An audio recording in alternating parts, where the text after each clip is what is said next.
जय माता दी। प्रिय भक्तगणों, पुराणों के अनुसार सुख समृद्धि और अच्छे भविष्य के लिए न केवल नवरात्रि बल्कि दुर्गा अष्टमी या प्रतिदिन माँ दुर्गा के 9 रूपों की पूजा करनी चाहिए। ज्यादातर घरों में माँ दुर्गा के किसी न किसी रूप में कुल देवी के रूप में पूजा की जाती है। ऐसे में यदि जो व्यक्ति माँ दुर्गा के 9 रूपों की कथा को नित्य नियम से सुनते हैं तो उन्हें सभी प्रकार की मनोवांछित फल की प्राप्ति होती है। अकाल मृत्यु, अनचाही विपत्तियां हमेशा के लिए समाप्त हो जाती हैं। देवी माँ की कृपा भक्तों पर सदा सर्वदा बनी रहती है। तो भक्तगणों, आज मैं सुना रही हूँ माँ दुर्गा के 9 रूपों की दुर्लभ और पौराणिक कथा। तो आप सभी भक्तगण इन कथाओं को बड़ी श्रद्धा तथा प्रसन्न चित्त मन से सुनिएगा। यदि आप इस पवित्र कथा को सुन रहे हैं तो पूरा सुने। कथा को आधा अधूरा छोड़कर अपने कुल देवी माँ दुर्गा का निरादर ना करें। तो प्रिय भक्तों, माँ के चरणों का ध्यान करते हुए कथा का रसपान करें। माता दुर्गा के प्रथम रूप माँ शैलपुत्री की कथा। माँ दुर्गा अपने पहले स्वरूप में शैलपुत्री के नाम से पूजी जाती हैं। पर्वतराज हिमालय की पुत्री होने के कारण इनका नाम शैलपुत्री पड़ा। अपने पूर्व जन्म में ये प्रजापति दक्ष की कन्या के रूप में उत्पन्न हुई थी। तब इनका नाम सती था। इनका विवाह भगवान शंकर जी से हुआ था। एक बार प्रजापति दक्ष ने बहुत बड़ा यज्ञ किया जिसमें उन्होंने समस्त देवताओं को अपना अपना यज्ञ भाग प्राप्त करने के लिए निमंत्रण दिया, किंतु शिव जी को उन्होंने इस यज्ञ में आमंत्रित नहीं किया। देवी सती ने जब सुना कि हमारे पिता एक अत्यंत विशाल यज्ञ का अनुष्ठान कर रहे हैं, तब वहां जाने के लिए उनका मन विकल हो उठा। अपनी यह इच्छा उन्होंने भगवान शिव को बताई। भगवान शिव ने कहा, हे प्रिय, हे पार्वती, प्रजापति दक्ष किसी कारणवश हमसे रुष्ट हैं। अपने यज्ञ में उन्होंने समस्त देवताओं को निमंत्रण दिया है, किंतु हमें जानबूझकर नहीं बुलाया है। ऐसी स्थिति में तुम्हारा वहां जाना किसी प्रकार भी श्रेयकर नहीं होगा। भोलेनाथ की इस उपदेश से देवी सती का मन शांत नहीं हुआ। पिता का यज्ञ देखने और वहां जाकर माता बहनों से मिलने की उनकी व्यग्रता किसी प्रकार भी कम ना हो सकी। माता सती के हठ को देखकर शिवजी कुछ न कर सके और माता सती पिता के घर पहुंच गई। पिता के घर पहुंचकर देखा कि कोई भी उनसे आदर और प्रेम से बातचीत नहीं कर रहा है। केवल उनकी माता ने ही उन्हें स्नेह से गले लगाया। परिजनों के इस व्यवहार से देवी सती को बहुत दुख हुआ। उन्होंने यह देखा कि वहां भगवान शिव के प्रति तिरस्कार का भाव भरा हुआ है। दक्ष ने उनके प्रति कुछ अपमानजनक शब्द भी कहे। यह सब देखकर माता सती का हृदय ग्लानि और क्रोध से संतप्त हो उठा। उन्होंने सोचा कि परमेश्वर भोलेनाथ जी की बात न मानकर यहाँ आकर मैंने बहुत बड़ी गलती की है। वह अपने पति भगवान शिव के इस अपमान को न सह सकी। उन्होंने अपने इस रूप को तत्काल वहीं योगाग्नि द्वारा जलाकर भस्म कर दिया। वज्रपात के समान इस दारुण दुखद घटना को सुनकर शिवजी क्रुद्ध हो गए। अपने गणों को भेजकर दक्ष के उस यज्ञ का पूर्णतः विध्वंस कर दिया। सती ने योगाग्नि द्वारा अपने शरीर को भस्म कर अगले जन्म में शैलराज हिमवान की पुत्री के रूप में जन्म लिया। वह शैलपुत्री के नाम से विख्यात हुई। पार्वती, हेमवती उन्हीं के नाम हैं। प्रिय भक्तगणों, इस जन्म में भी शैलपुत्री देवी का विवाह भगवान शिव जी से हुआ। कहा जाता है कि नवरात्र के प्रथम दिन यानी प्रतिपदा को जो भी भक्त माँ शैलपुत्री के दर्शन करता है, उनके कथा को सुनता है, तो उनके सारे वैवाहिक जीवन के कष्ट दूर हो जाते हैं। चूंकि माँ शैलपुत्री का वाहन वृषभ है, इसीलिए उन्हें वृषारूढ़ा भी कहा जाता है। उनके बाएं हाथ में कमल और दाएं हाथ में त्रिशूल रहता है। प्रिय भक्तगणों, प्रेम से बोलिए माता शैलपुत्री की जय। जय माँ भवानी। ओम नमः शिवाय। माँ ब्रह्मचारिणी की बड़ी ही दुर्लभ तथा पौराणिक कथा। ब्रह्मचारिणी देवी का स्वरूप पूर्ण ज्योतिर्मय एवं अत्यंत भव्य है। उनके दाहिने हाथ में जप की माला और बाएं हाथ में कमंडल रहता है। अपने पूर्व जन्म में जब ये हिमालय के घर पुत्री के रूप में उत्पन्न हुई थी, तब नारद जी के उपदेश से उन्होंने भगवान शंकर जी को पति के रूप में प्राप्त करने के लिए अत्यंत कठिन तपस्या की थी। इसी दुष्कर तपस्या के कारण इन्हें तपछारणी अर्थात ब्रह्मचारिणी के नाम से अभिहित किया गया। 1000 वर्ष उन्होंने केवल फल फूल खाकर व्यतीत किए थे। 100 वर्षों तक केवल शाक निर्वाह किया था। कुछ दिनों तक कठिन उपवास रखते हुए खुले आकाश के नीचे वर्षा और धूप के भयानक कष्ट सहे। इस कठिन तपस्या के बाद 30,000 वर्षों तक केवल जमीन पर टूटकर गिरे हुए बेलपत्र को खाकर वह भगवान शिव जी की आराधना करती रहीं।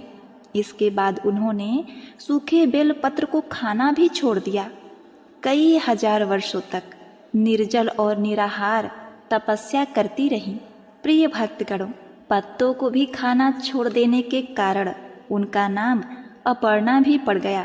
1000 वर्षों की कठिन तपस्या के कारण ब्रह्मचारिणी देवी का यह पूर्व जन्म का शरीर एकदम क्षीण हो गया। वह अत्यंत कृशकाय हो गई, सूख के काटा हो गई। उनका शरीर पूरी तरह से सूख गया। उनकी यह दशा देखकर उनकी माता मैना रानी अत्यंत दुखी हो उठी। उन्होंने उन्हें उस कठिन तपस्या से विरत करने के लिए आवाज लगाई, उमा, अरे ओ उमा। तब से देवी ब्रह्मचारिणी का पूर्व जन्म का नाम उमा भी पड़ गया था। उनकी इसी तपस्या से तीनों लोकों में हाहाकार मच गया।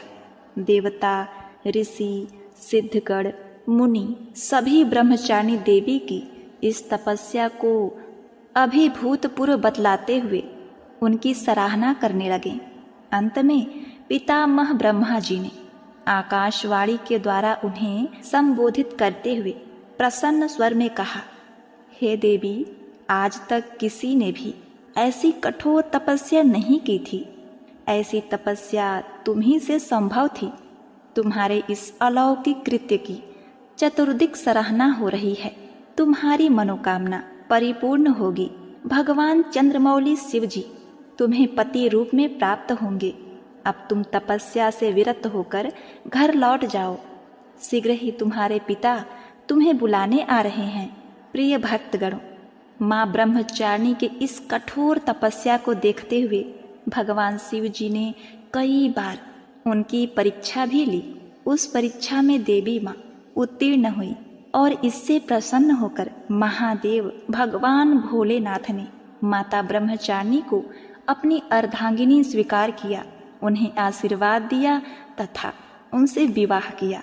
माँ दुर्गा का यह दूसरा स्वरूप भक्तों और सिद्धों को अत्यंत फल देने वाला है। माता ब्रह्मचारिणी की जय। ओम नमः शिवाय। माँ चंद्रघंटा की पौराणिक कथा। अपनी कठोर तपस्या से भगवान शिव को वापस जीतने के बाद देवी पार्वती राजा हिमवान के महल में लौट आईं। राजा हिमवान और देवी मैनावती अपनी पुत्री को अपने तपस्या में सफल देखकर बहुत ही प्रसन्न होते हैं। शिव और माता पार्वती के विवाह का दिन आ गया।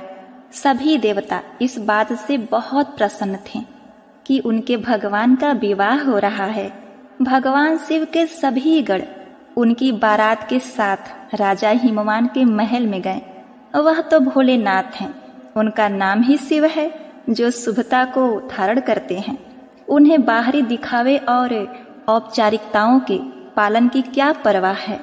वह जैसे थे वैसे ही विवाह के लिए आगे बढ़े। वासुकी और तक्षक जैसे सबसे भयानक सांपों के साथ उनकी माला, कंगन, कमरबंद और बालियां थीं। उनके बाल उलझे हुए थे। उनका पूरा शरीर शमशान की राख में ढका हुआ था। उन्होंने अपने 5 सिर प्रकट किए। वह प्रभावशाली, उग्र और तीव्र दिख रहे थे। वह बारात में राजसी घोड़ों पर सवार अन्य लोगों के विपरीत एक बैल पर सवार होकर आए थे। मैना देवी माता पार्वती की माँ, जो अपनी दामाद पर नजर डालने की उम्मीद से प्रतीक्षा कर रही थी, जिसके लिए उनकी बेटी ने इतनी कठोर तपस्या की थी, भगवान शिव के प्रकट होने पर हैरान और निराश हो गईं। उनका रूप न केवल अरुचिकर था, बल्कि वे अत्यंत अनियंत्रित और विचित्र रूपों से घिरे हुए थे। भूत, प्रेत और पिशाच बम बम भोले के नारों से वातावरण को गुंजायमान कर रहे थे। भूत, पिशाच, साधु और अघोरी बारात में शामिल हुए। गण इतने उत्साहित थे कि उनकी मर्यादा के लिए कोई जगह ही नहीं थी। उनकी खुशी स्पष्ट थी, लेकिन यह किसी भी तरह से कोई सुंदर या सुखद दृश्य नहीं था। इस तथ्य को पचाने में असमर्थ माता मैना देवी ने सोचा, उनकी शाही कोमल बेटी अब अपने पति जैसे आतंकित स्वभाव वाले व्यक्ति के साथ कैसे प्राणियों के बीच रहेगी। मैना देवी अचेत हो गईं। देवी पार्वती ने शिव तत्व को गहराई से आत्मसात कर लिया था, और जैसा कि हमने उनके ब्रह्मचारिणी रूप में देखा, वह सप्त ऋषियों के लिए शैव सिद्धांत की गुरु भी थी। फिर भी अपनी पूरी करुणा के साथ उन्होंने एक माँ के रूप में मैना देवी की दुर्दशा को समझा। भोलेनाथ को शांत होने और विवाह के लिए एक सुखद स्वरूप प्रस्तुत करने के लिए मनाने के लिए गई। अब देखिए, देवी पार्वती ने स्वयं उनके तीव्र रूप से मेल खाने के लिए क्षण भर के लिए उग्र रूप धारण कर लिया। उनके 10 हाथों में विभिन्न शस्त्र थे और उनके मुकुट पर एक घंटी के आकार का चंद्रमा था। देवी के इस रूप को चंद्रघंटा रूप में पूजा जाता है। माँ के इस रूप ने भगवान शिव के रौद्र रूप को शांत किया और उनके उपद्रवी गणों को वश में किया।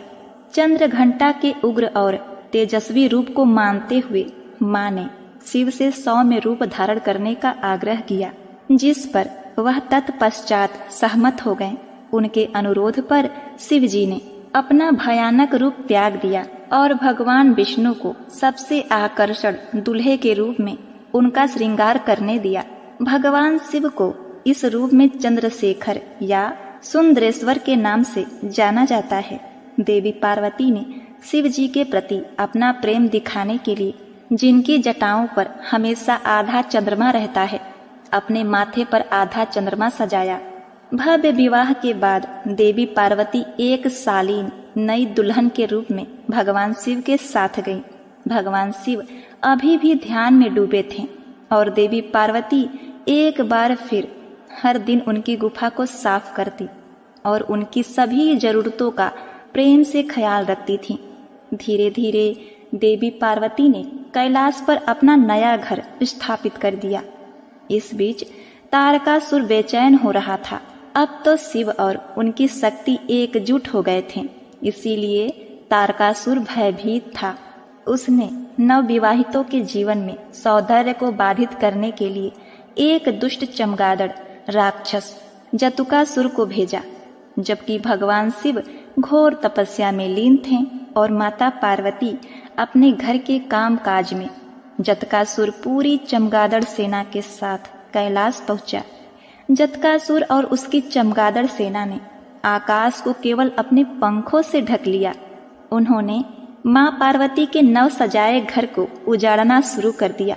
अभी भी एक संकोची दुल्हन और राक्षसों और असुरों के तरीकों में मां पार्वती ने शक्तिशाली नंदी की मदद लेने का फैसला किया, लेकिन नंदी जी कहीं नहीं मिले। इसी बीच भगवान शिव के अन्य गणों ने जतकासुर और उसकी शक्तिशाली सेना से सुरक्षा के लिए उनसे प्रार्थना किया, क्योंकि उन्हें बार बार जतकासुर के हाथों हार का सामना करना पड़ रहा था और भगवान शिव अभी भी गहरी तपस्या में लीन थे। तब माता पार्वती स्वयं शिव से मिलने गई। उन्होंने उनसे इस स्थिति से बाहर निकलने का मार्गदर्शन करने के लिए विनती की। फिर भी अपने तप से विचलित न होते हुए भगवान शिव ने उन्हें भीतर से सशक्त करने का निर्णय लिया। भगवान शिव अपनी साधना में गहरे थे। तभी माता पार्वती को जटासुर से स्वतंत्र रूप से लड़ने की प्रेरणा मिली। अकेले उन्होंने जटासुर से युद्ध करने का फैसला किया।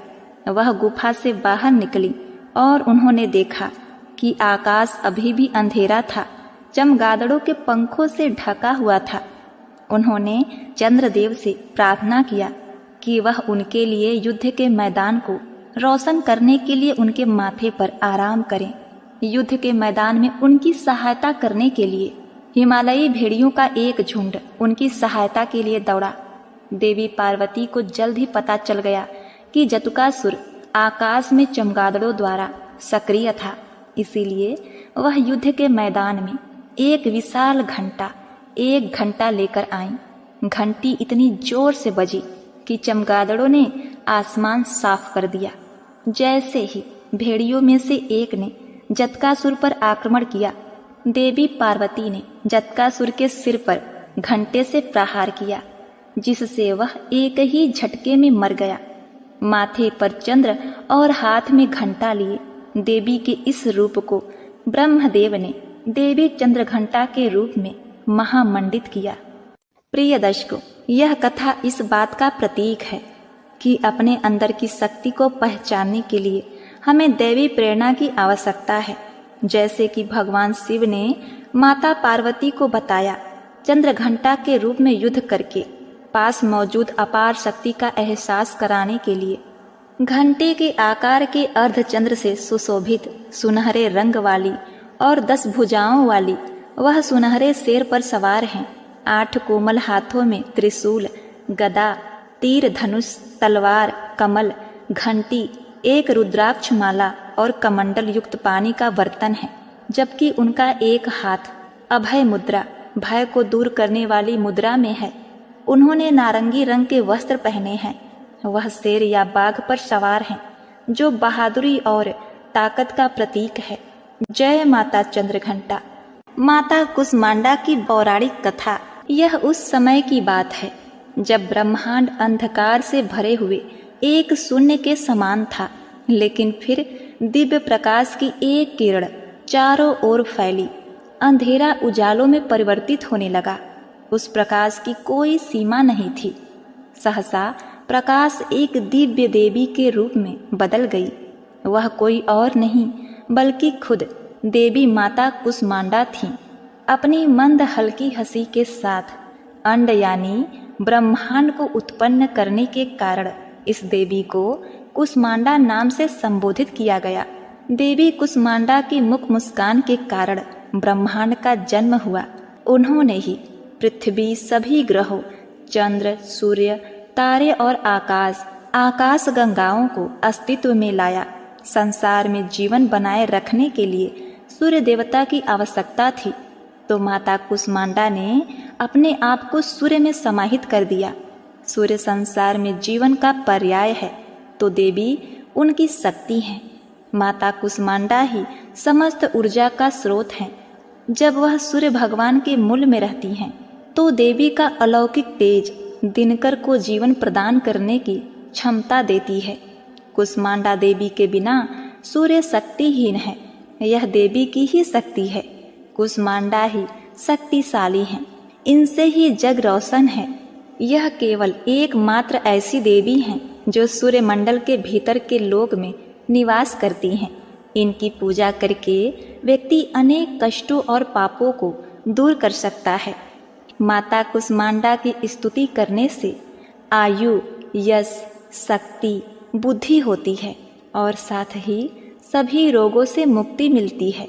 सभी तरह के नकारात्मक शक्तियाँ दूर हो जाती हैं और सभी तरह की समस्याओं का समाधान होता है। इनकी पूजा करने से सुख, समृद्धि और उन्नति प्राप्त होती है। दुख, विपत्ति और कष्ट से मुक्ति मिलती है। उनका रूप अलौकिक है। माता कुष्मांडा की 8 भुजाएं हैं, इसीलिए ये अष्टभुजा कहलाई। इसके साथ हाथों में कमंडल, धनुष, बाण, कमल पुष्प, अमृत पूर्ण कलश, चक्र तथा गदा है। 8वें हाथ में सभी सिद्धियों और निधियों को देने वाली जपमाला है। इस देवी का वाहन सिंह है। संस्कृत में कुम्हड़े को कुष्मांडा कहते हैं, इसीलिए इस देवी को कुष्मांडा कहा जाता है। इस देवी का वास सूर्यमंडल के भीतर लोक में है। सूर्य लोक में रहने की शक्ति क्षमता केवल इन्हीं में है, इसीलिए इनके शरीर की कांति और प्रभा सूर्य के भांति ही चमकती है।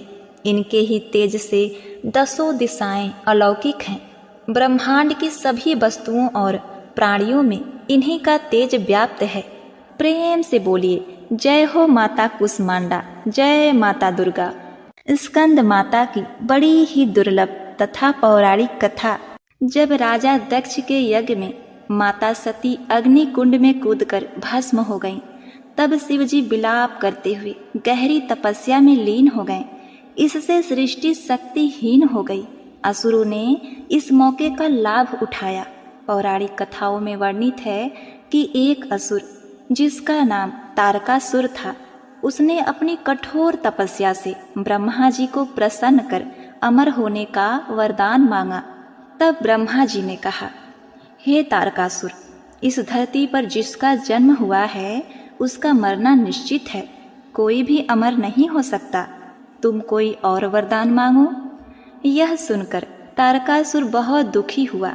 कुछ देर सोचने के बाद तारकासुर ने कुटिल मुस्कान के साथ कहा कि हे भगवान, मुझे यह वरदान दीजिए कि मेरी मृत्यु भगवान शिव के पुत्र के हाथों हो।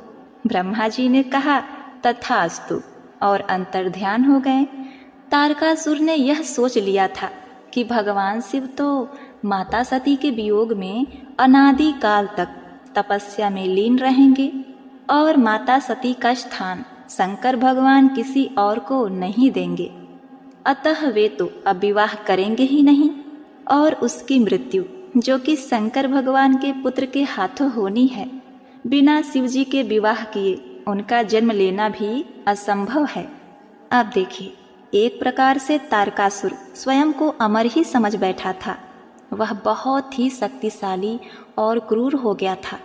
यह वरदान मिलने के बाद उसने देवताओं पर अत्याचार करना शुरू कर दिया। देवतागण बहुत ही परेशान हो गए और उन्होंने ब्रह्मा जी से मदद मांगी। ब्रह्मा जी ने कहा, तारकासुर का अंत शिवपुत्र ही कर सकते हैं। यह सुनकर इंद्र और समस्त देवतागण भगवान शिव के पास पहुँचे। इस सृष्टि को तारकासुर से मुक्ति दिलाने का निवेदन किया। शिवजी ने सभी देवताओं को इस समस्या से मुक्ति दिलाने का वचन दिया।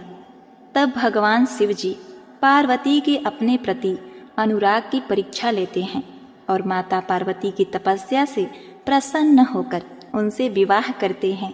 विवाह के बाद शिव पार्वती के पुत्र स्कंद, जिन्हें हम कार्तिकेय कहते हैं, उनका जन्म हुआ।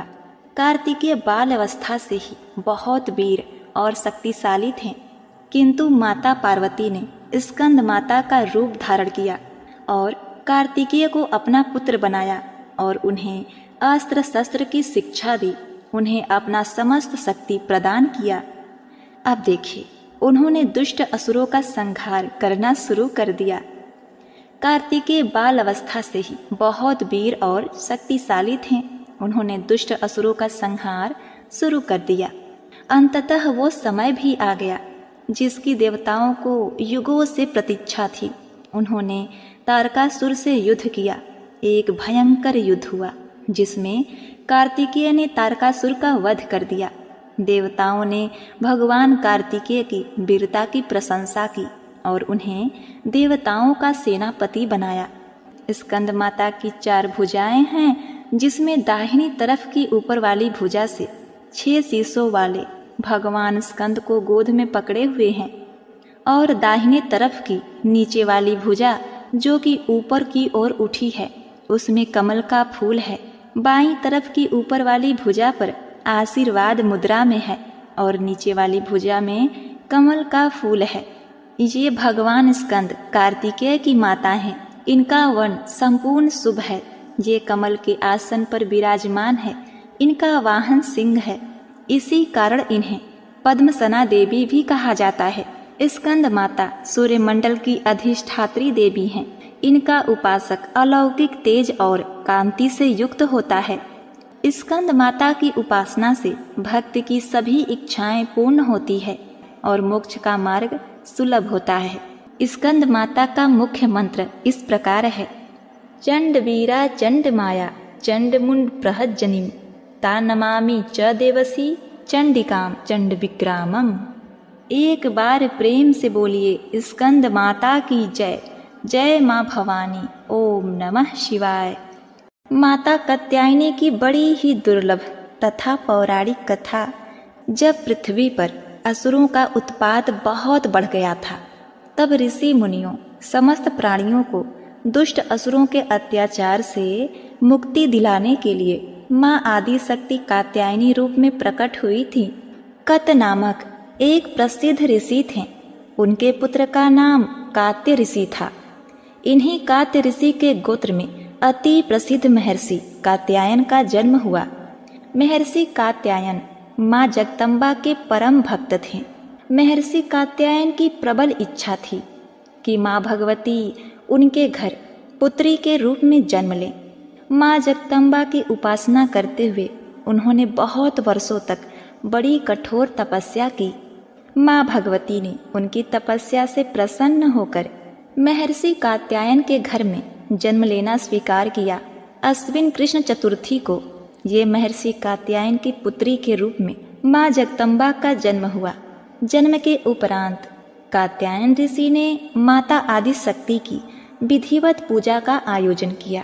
शुक्ल सप्तमी, अष्टमी तथा नवमी तक 3 दिन उन्होंने कात्यायन ऋषि की पूजा ग्रहण करके दशमी को महिषासुर का वध कर दिया था।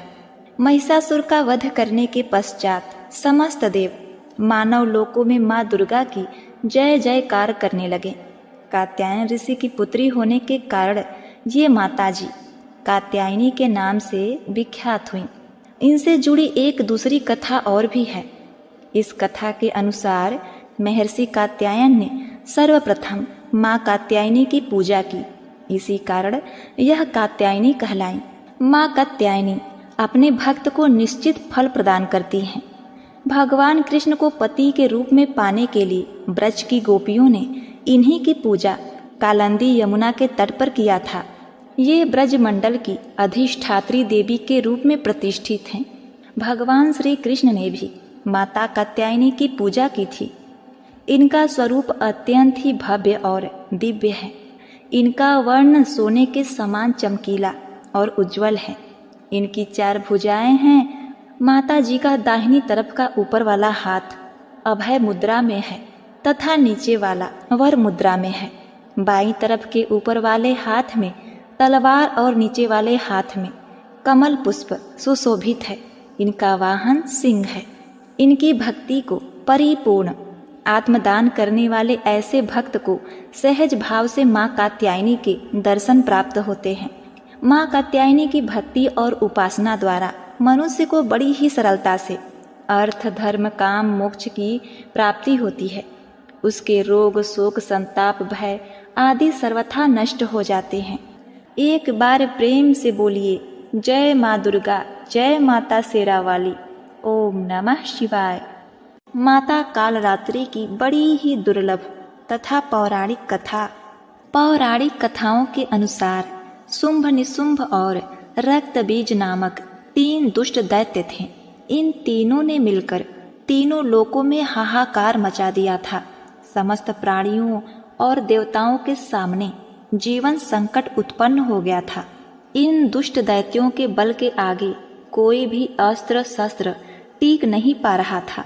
अंत में परेशान होकर सभी देवतागण भगवान शिव के पास पहुँचे और उनसे समस्त प्राणियों और अपने प्राणों की रक्षा की गुहार लगाई। शिव जी ने देवताओं की व्यथा को समझते हुए उन्हें शीघ्र ही इन संकट से छुटकारा दिलाने एवं समस्त प्राणियों की सुरक्षा का वचन दिया।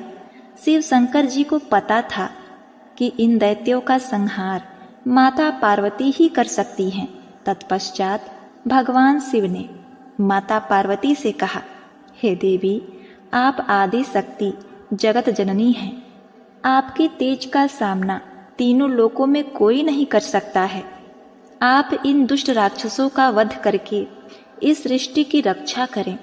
शिव जी की आज्ञा पाकर माता पार्वती ने दुर्गा देवी का रूप धारण किया और शुंभ निशुंभ एवं रक्त बीज का वध करने निकल पड़ी। मगर उन दानवों को समाप्त करने में एक विकराल समस्या थी। रक्त बीज को यह वरदान मिला हुआ था, जहां भी उसके रक्त की एक भी बूंद नीचे गिरेगी वहां रक्त बीज जैसा दूसरा दानव उत्पन्न हो जाएगा, जिसके कारण उसका वध करना अत्यंत कठिन हो जाता था। माँ दुर्गा ने दानवों की सेना का संहार करना आरंभ कर दिया। भीषण युद्ध हो रहा था। ऐसा लगता था जैसे पृथ्वी रक्त से लाल हो जाएगी। माँ दुर्गा अपने सिंह पर सवार होकर दानवों के खेमे में प्रलय मचा रही थी। उनका रौद्र रूप देखकर दानव भय से कांप रहे थे। चारों तरफ रक्त और लाशों का अंबार लग गया था। सभी दानव काल के गाल में समा गए, मगर असल कार्य तो रक्त बीज का वध करना था। अब देखिए, माँ दुर्गा जब भी रक्त बीज पर प्रहार करती वो हंसने लगता, और जहां भी धरती पर उसका रक्त गिरता सैकड़ों रक्त बीज पुनः उठकर माता से युद्ध करने लगते। माता समझ गई कि इसका वध करने के लिए इसका रक्त भूमि पर नहीं गिरने देना है। आदि शक्ति माता दुर्गा ने उसी क्षण अपने तेज से माँ कालरात्रि को उत्पन्न किया, और जैसे ही माँ दुर्गा ने रक्त बीज का सर काटा, कालरात्रि ने उसका रक्त नीचे गिरने से पहले ही अपने मुंह में भर लिया और दूसरा रक्त बीज उत्पन्न ही नहीं हो सका। इस प्रकार माँ दुर्गा के स्वरूप कालरात्रि प्रकट हुई और रक्त बीज का वध हुआ। तभी से माँ कालरात्रि देवी के 7वें स्वरूप के रूप में स्थापित हैं। प्रिय भक्तगणों, इस दिन जो भी साधक व्रत करता है और माता की कथा का श्रवण करता है, उनका पूजन करता है, उसके लिए ब्रह्मांड की समस्त सिद्धियों का द्वार खुलने लगता है। उसके समस्त पापों विघ्नों का नाश हो जाता है। उसे अभय पुण्य लोकों की प्राप्ति होती है। माँ कालरात्रि दुष्टों का विनाश करने वाली हैं। कालरात्रि देवी दुर्गा का ही एक रूप है, जिसे दैत्य रक्त बीज के वध के लिए माता ने अपने तेज से उत्पन्न किया था। माँ दुर्गा की 7वीं शक्ति कालरात्रि के नाम से जानी जाती हैं। इनका शरीर का रंग काला है, जो अंधकार का प्रतीक है। इनके बाल बिखरे हुए हैं, जो इनकी उग्रता का प्रतीक है। इनके गले में बिजली की माला है, जो इनकी शक्ति का प्रतीक है। इनकी 3 आंखें हैं, जो इनके ज्ञान और दृष्टि का प्रतीक है। इनके नासिका के श्वास प्रश्वास से अग्नि की भयंकर ज्वालाएं निकलती रहती हैं। इनका वाहन दर्भग गधा है। ऊपर उठे हुए दाहिने हाथ की वर मुद्रा से सभी को आशीष प्रदान करती हैं। दाहिनी तरफ का नीचे वाला हाथ अभय मुद्रा में है। बाएं तरफ के ऊपर वाले हाथ में लोहे का कांटा तथा नीचे वाले हाथ में खड़ग कटार है। माँ कालरात्रि का स्वरूप देखने में अत्यंत भयानक है, लेकिन ये सदैव शुभ फल ही देने वाली हैं। इसी कारण इनका नाम शुभंकरी भी है। अतः इनसे भक्तों को किसी प्रकार से भी भयभीत तथा आतंकित होने की कोई आवश्यकता नहीं। ये माता पूर्णतः ममतामयी हैं। प्रेम से बोलिए जय माँ काली, ओम नमः शिवाय। प्रिय भक्तगणों, अब आइए सुनते हैं माता काली की दूसरी कथा। ओम नमः शिवाय। जय माता काली। माता महागौरी की बड़ी ही दुर्लभ तथा पौराणिक कथा। पौराणिक कथा के अनुसार माता महागौरी का जन्म हिमालय राज के घर हुआ था।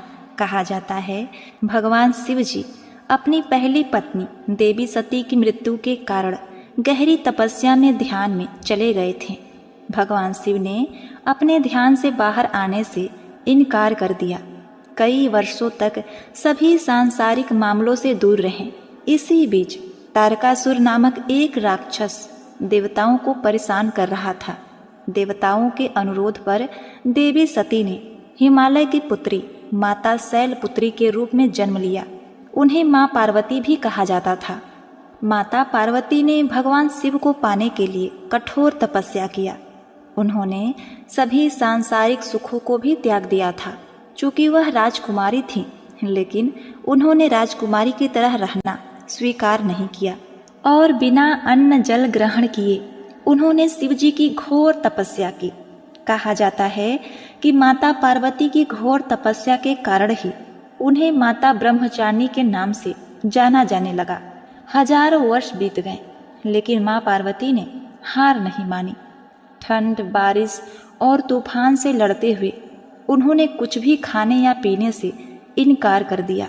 इससे उनकी त्वचा काली पड़ गई और उनका शरीर भी धूल, मिट्टी, पत्ते आदि से ढक गया। इस गंभीर तपस्या के कारण माँ पार्वती ने अपनी सारी चमक खो दी और बेहद कमजोर हो गई। अंत में लंबे समय के बाद भगवान शिव ने उनकी तपस्या पर ध्यान दिया।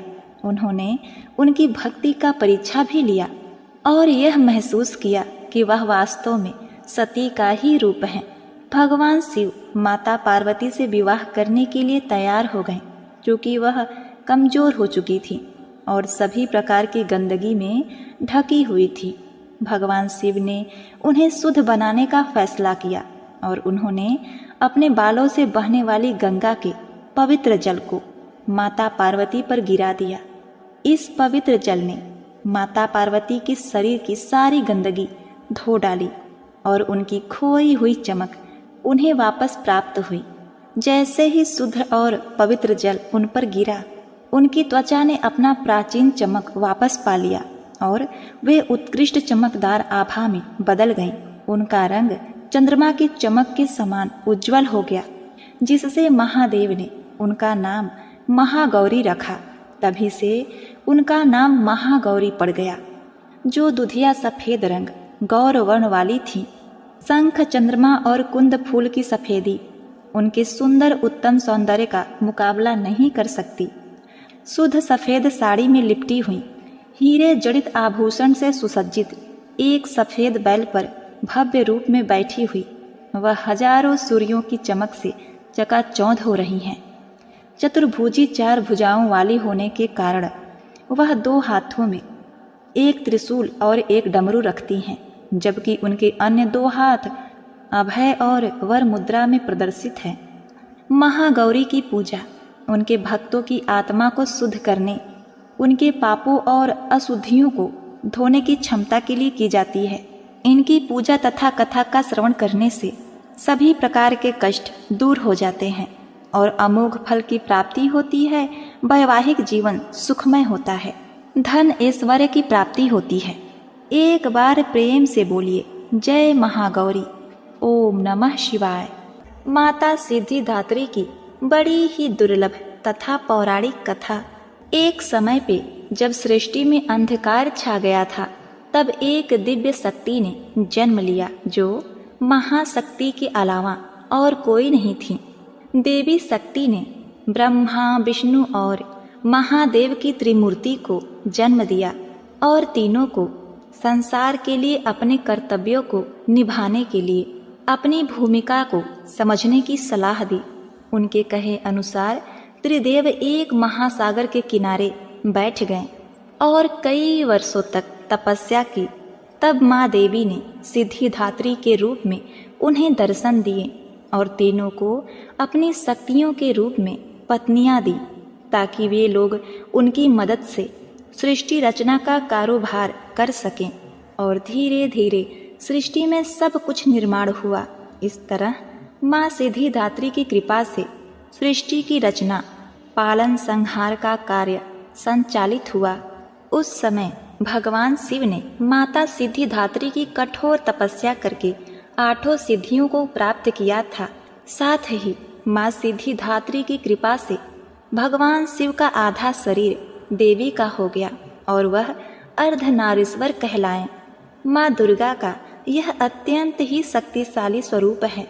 इस ब्रह्मांड की शक्ति देवी दुर्गा हैं, जिन्होंने समय समय पर विभिन्न रूप धारण करके प्रकृति और सृष्टि के संरक्षण का कार्यभार संभाला।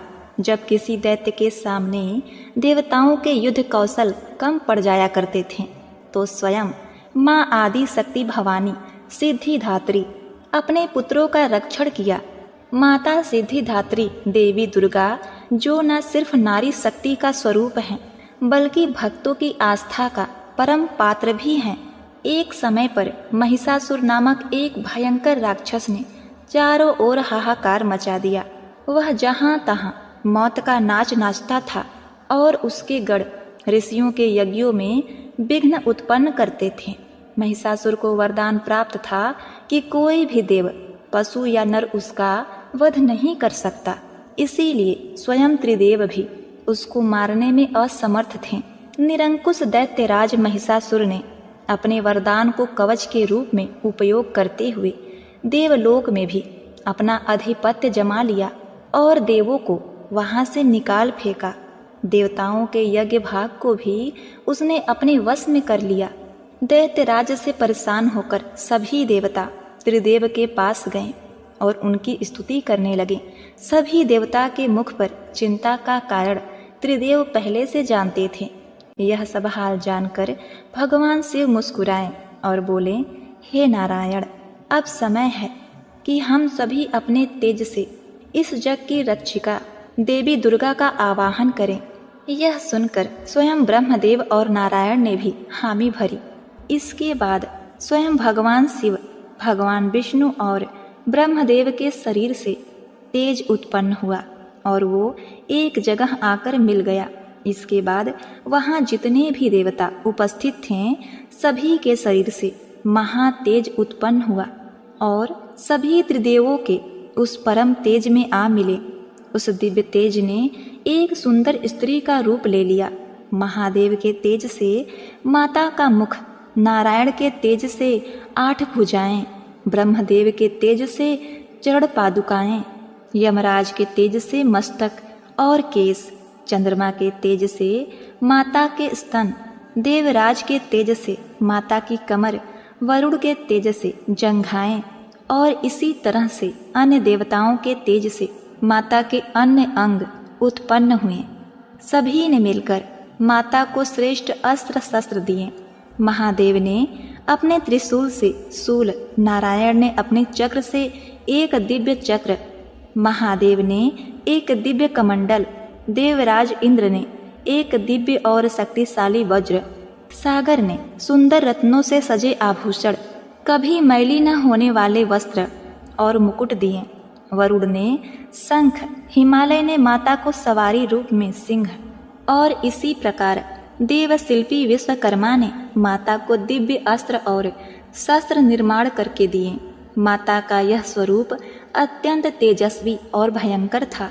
देवी के इस विशाल और भव्य स्वरूप को देखकर सभी देवताओं ने करबद्ध होकर उनकी स्तुति की तथा देवी पर पुष्प वर्षा की।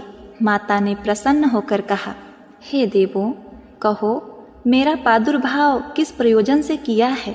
मैं अत्यंत प्रसन्न हूँ, मुझे बताओ, मैं तुम्हारी समस्या का हल किए देती हूँ। जिसके बाद देवताओं ने सारा हाल कह सुनाया। इसके बाद रण क्षेत्र में माता ने विकराल रूप धारण कर पहले दैत्यराज की सेना का विध्वंस किया और बाद में महिषासुर को भी मार दिया। इसी तरह से पूर्व समय में दुर्गम नामक एक महाबली असुर था। उसने भगवान ब्रह्मा की कठोर तपस्या करके अद्भुत वरदान प्राप्त कर लिया। वरदान के प्रभाव से दुर्गम सुर ने वेदों का अपहरण कर लिया, जिससे सारी धार्मिक क्रियाएं, भावनाएं लुप्त हो गई। दुर्गम सुर ने अहंकार के वश होकर संसार को अपमानित और पीड़ित कर रखा था। घोर अकाल पड़ गया। जीव अन्न और जल के लिए छटपटाने लगे। तीनों लोकों में त्राही त्राही मची। देवता भी यह सब देखकर डरे हुए थे। सभी देवता माँ भवानी के शरण में गए, प्रार्थना करने लगे, हे माँ भवानी, हे माँ सिद्धिदात्री, आप असुरों का संहार करने वाली, आपने शुंभ निशुंभ, चंड मुंड, मधु कैटप, महिषासुर आदि दैत्यों का वध कर हमारी रक्षा की है। हे माता, आपने हमें आशीर्वाद दिया था कि जब भी हम पर संकट आएगा आप हमारा उद्धार करेंगी। उसी प्रकार से हे भगवती, दुर्गम सुर का वध कर हमारी रक्षा कीजिए। देवताओं की विनती से प्रसन्न होकर माँ भगवती ने जल की अनन्य धाराएं प्रवाहित कर चारों ओर जल ही जल प्रवाहित कर दिया। गायों के लिए घास, अन्य जीवों को अन्न जल से तृप्त किया। समस्त संसार की रक्षा कर सुरक्षा चक्र का घेरा बनाकर स्वयं बाहर बैठ गए। दुर्गम सुर ने यह सब देख चिंतित होकर देवी माँ पर असुरों की सेना ने आक्रमण कर दिया। तभी सुंदर सलोनी माँ भगवती ने अस्त्र शस्त्र से सुसज्जित होकर विराट रूप धारण करके समस्त असुरों का वध कर त्रिशूल से दुर्गमासुर का वध कर संसार में धर्म की स्थापना की। दुर्गमासुर का वध करने के कारण माँ भगवती इस संसार में दुर्गा के नाम से विख्यात हुई। नव दुर्गा में माँ सिद्धिदात्री अंतिम है। अन्य 8 दुर्गाओं की पूजा उपासना शास्त्रीय विधि विधान के अनुसार करते हुए भक्त दुर्गा पूजा नवमी के दिन इनकी उपासना में प्रविष्ट होते हैं। इन सिद्धिदात्री माँ की उपासना पूर्ण कर लेने के बाद भक्तों और साधकों की लौकिक परलौकिक सभी प्रकार की कामनाओं की पूर्ति होती है। एक बार प्रेम से बोलिए, जय माँ सिद्धिदात्री, जय माता दुर्गा, ओम नमः शिवाय। एक बार प्रेम से बोलिए, जय माँ दुर्गा, जय हो नौ देवी, ओम नमः शिवाय, कृपा करो माँ, जय माँ भगवती। प्रिय दर्शकों, उम्मीद करती हूँ आज की यह संपूर्ण देवी कथा आपको अत्यंत पसंद आई होगी। अगर आपको हमारी यह दुर्गा माता की कथा पसंद आई है तो आप हमारे चैनल को लाइक शेयर सब्सक्राइब अवश्य करिएगा। और हाँ, कमेंट में जय माता दी, जय माँ अम्बे भवानी अवश्य लिखिएगा। आपका जीवन खुशियों से सदा परिपूर्ण रहे, इसी कामना के साथ आपसे विदा लेते हैं। मिलते हैं नेक्स्ट वीडियो में, तब तक के लिए नमस्कार।